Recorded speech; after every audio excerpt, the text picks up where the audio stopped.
bridal suite froze after my mother-in-law. Read the seating chart out loud. 3 days before my wedding, I found out my husband's cousin's girlfriend had a seat at the head table, and my actual sister did not. The venue coordinator sent the updated seating chart while I was outside a nail salon. My sister, Talia, had been moved to table 14 near the bathrooms. The head table now had Grant, me, our maid of honor, best man, Grant's brother, his cousin Eric, and Eric's girlfriend Noelle. I called Grant immediately. He said his mom probably thought Talia would be more comfortable somewhere else. I said Talia is my sister.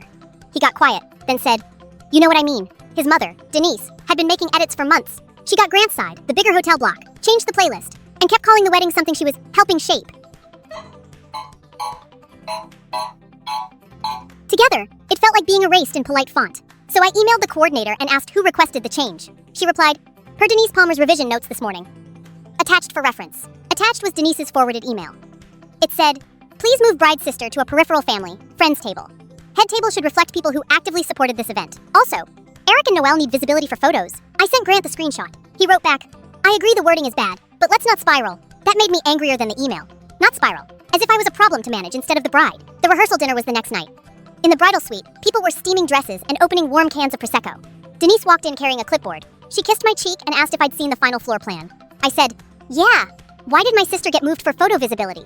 The room didn't go silent all at once. Someone stopped digging through a makeup bag. My cousin paused mid-mascara. One bridesmaid lowered her drink and just held it there. Denise smiled and said, "Nobody got moved for that. I was trying to honor the people who showed up." Talia was by the mirror. She didn't say anything. She just folded her arms and stared at the floor. I asked Denise what "showed up" meant, since Talia had driven 6 hours twice to help me with vendor meetings. Denise said, "Grant's family paid for most of this wedding. I assumed prominence should follow contribution." Grant came in right then, probably because somebody texted him. Denise turned toward him with a tiny shrug, like I had started drama for no reason. I held up my phone and read her email out loud, including peripheral family, friends table, and need visibility for photos. Nobody interrupted. The room just got still. Grant asked his mom if she sent it. She said yes, but I was weaponizing logistics. Then Talia finally spoke. She said, "It's okay. I got the message yesterday." That hit harder than anything else because I hadn't even known she already knew. Denise started explaining money after that. Who covered the florist deposit? Who paid for valet? Who upgraded the bar? She thought this would make her sound practical. Instead, it made her sound like she believed a wedding worked like sponsorship space. My maid of honor said, "This isn't a sponsorship board." The head table got changed back that night. But the bigger thing was that the room had finally seen what I'd been trying to explain for months.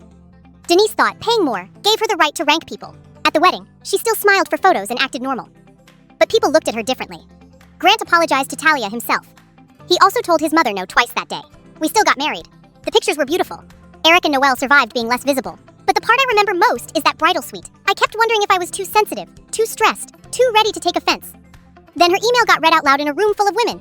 And suddenly, I wasn't the difficult one anymore. She said the quiet part in public. After that, nobody could pretend I imagined it.